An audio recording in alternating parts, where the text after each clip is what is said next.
नमस्कार दोस्तों, जय श्री गणेश। दोस्तों, आज हम इस वीडियो में गणेश चतुर्थी की व्रत कथा को प्रस्तुत करने जा रहे हैं। आप इस वीडियो को पूरा और अंत तक जरूर देखें ताकि कथा वीडियो का अनादर ना हो और आपको ज्ञान प्राप्त हो। दोस्तों, इस वीडियो को लाइक और शेयर करें, चैनल को सब्सक्राइब करके घंटी को जरूर दबाएं। एक बार महादेव जी पार्वती सहित नर्मदा के तट पर गए। वहां पर एक सुंदर स्थान पर पार्वती जी ने महादेव जी के साथ चौपड़ खेलने की इच्छा व्यक्त की। तब शिव जी ने कहा, हमारी हार जीत का साक्षी कौन होगा? पार्वती जी ने तत्काल वहां की घास के तिनके बटोरकर एक पुतला बनाया और उसमें प्राण प्रतिष्ठा करके उससे कहा, बेटा, हम चौपड़ खेलना चाहते हैं, किंतु यहाँ हार जीत का कोई साक्षी नहीं है। अतः खेल के अंत में तुम हमारी हार जीत के साक्षी होकर बताना कि हम में से कौन जीता और कौन हारा है। खेल आरंभ हुआ। देव योग से तीनों बार पार्वती जी ही जीती। जब अंत में बालक से हार जीत का निर्णय कराया गया तो उसने महादेव जी को विजयी बताया। परिणाम स्वरूप पार्वती जी बहुत ही ज्यादा गुस्सा हो गई, क्योंकि पार्वती जी के अनुसार तीनों बार स्वयं पार्वती जी के जीतने के बाद उस बालक द्वारा महादेव जी को विजयी घोषित कर दिया गया। पार्वती जी ने क्रुद्ध होकर उसे एक पांव से लंगड़ा होने और वहां के कीचड़ में पड़ा रहकर दुख भोगने का श्राप दे दिया। बालक ने विनम्रता पूर्वक कहा, मां, मुझसे अज्ञानवश ऐसा हो गया है। मैंने किसी कुटिलता या द्वेष के कारण ऐसा नहीं किया। मुझे क्षमा करें तथा शाप से मुक्ति का उपाय बताएं। तब ममता रूपी मां को उस पर दया आ गई और वे बोली, यहाँ नाग कन्याएं गणेश पूजन करने आएगी। उनके उपदेश से तुम गणेश व्रत करके मुझे प्राप्त करोगे। इतना कहकर वे कैलाश पर्वत चली गई। एक वर्ष बाद वहां श्रावण में नाग कन्याएं गणेश पूजन करने के लिए आई। नाग कन्याओं ने गणेश व्रत करके उस बालक को भी व्रत की विधि बताई। उसके बाद बालक ने 12 दिन तक श्री गणेश जी का व्रत किया। तब गणेश जी ने उसे दर्शन देकर कहा, मैं तुम्हारे व्रत से प्रसन्न हूँ, मनोवांछित वर मांगो। बालक बोला, हे भगवान, मेरे पांव में इतनी शक्ति दे दो कि मैं कैलाश पर्वत पर अपने माता पिता के पास पहुँच सकूं और वे मुझ पर प्रसन्न हो जाए। गणेश जी तथास्तु कहकर अंतर्ध्यान हो गए। बालक भगवान शिव के चरणों में पहुंच गया। शिव जी ने उससे वहां तक पहुंचने के साधन के बारे में पूछा, क्योंकि शिव जी के अनुसार तो वो बालक लंगड़ा था। तब बालक ने सारी कथा शिव जी को सुना दी। उधर उसी दिन से अप्रसन्न होकर पार्वती जी शिव जी से विमुख हो गई थी।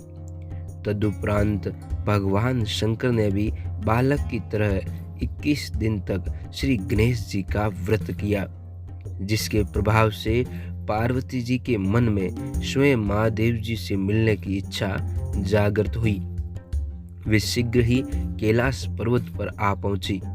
वहां पहुंचकर पार्वती जी ने शिव जी से पूछा, भगवान, आपने ऐसा कौन सा उपाय किया जिसके फल स्वरूप मैं आपके पास भागी भागी आ गई? शिव जी ने गणेश व्रत का इतिहास उनसे कह दिया। तब पार्वती जी ने अपने पुत्र कार्तिकेय से मिलने की इच्छा से 21 दिन तक 21-21 की संख्या में दुर्वा, पुष्प और लड्डुओं से गणेश जी का पूजन किया। 21वें दिन कार्तिकेय स्वयं ही पार्वती जी से आ मिले। उन्होंने भी माँ के मुख से इस व्रत का महात्म्य सुनकर व्रत किया। कार्तिकेय ने यही व्रत विश्वामित्र जी को बताया और विश्वामित्र जी ने व्रत करके गणेश जी से जन्म से मुक्त होकर ब्रह्म ऋषि होने का वर मांगा। गणेश जी ने उनकी मनोकामना पूर्ण की। ऐसे हैं श्री गणेश जो सबकी मनोकामनाएं पूर्ण करते हैं। दोस्तों, अब शुरू होती है गणेश चतुर्थी की दूसरी कथा। इस कथा को शुरू करने से पहले आप इस वीडियो को अभी लाइक कर दें और कमेंट बॉक्स में जाकर जय श्री गणेश, जय भोलेनाथ, जय माँ पार्वती लिखकर हमें भेज दें। दोस्तों, एक बार महादेव जी स्नान करने के लिए भोगावती गए। उनके जाने के पश्चात पार्वती जी ने अपने तन के मैल से एक पुतला बनाया और उसका नाम गणेश रखा। पार्वती ने उससे कहा, हे पुत्र, तुम एक मुद्गल लेकर द्वार पर बैठ जाओ। मैं भीतर जाकर स्नान कर रही हूँ।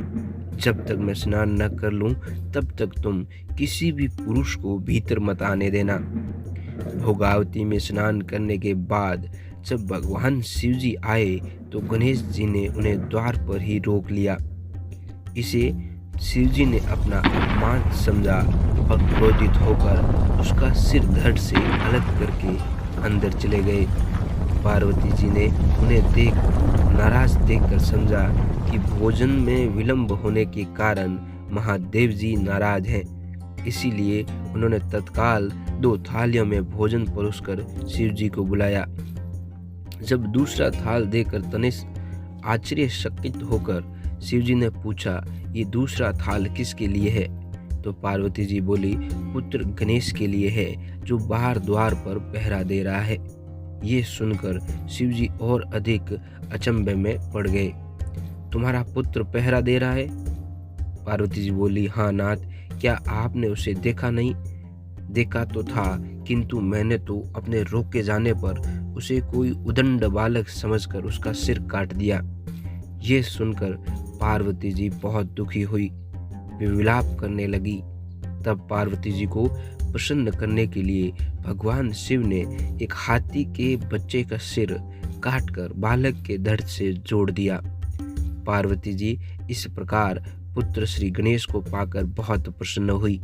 उन्होंने पति तथा पुत्र को प्रीतिपूर्वक भोजन कराकर बाद में खुद भोजन किया। दोस्तों, ये घटना भाद्रपद शुक्ल चतुर्थी को हुई थी, इसीलिए ये तिथि पुण्य पर्व के रूप में मनाई जाती है। दोस्तों, कोई भी चतुर्थी तिथि को गणेश जी का पूजन और व्रत कथा सुनता है, उसके व्रत कथा सुनने मात्र से सभी कष्टों का निवारण हो जाता है, सभी परेशानियों से उसे मुक्ति मिल जाती है और दोस्तों, उसकी सारी मनोकामनाएं स्वयं श्री गणेश जी पूर्ण कर देते हैं। मैं उम्मीद करता हूं कि मेरे द्वारा दी गई ये जानकारी आप लोगों के लिए लाभकारी सिद्ध होगी। अगर आपको ये वीडियो पसंद आया हो तो इस वीडियो के कमेंट बॉक्स में जाकर जय श्री गणेश, हर हर महादेव, पार्वती लिखकर भेज दें, हमें बेहद खुशी होगी। इस वीडियो को अभी लाइक और शेयर करें, चैनल को सब्सक्राइब करके घंटी को जरूर दबाएं। धन्यवाद। जय श्री गणेश, हर हर महादेव, जय माँ गौरी।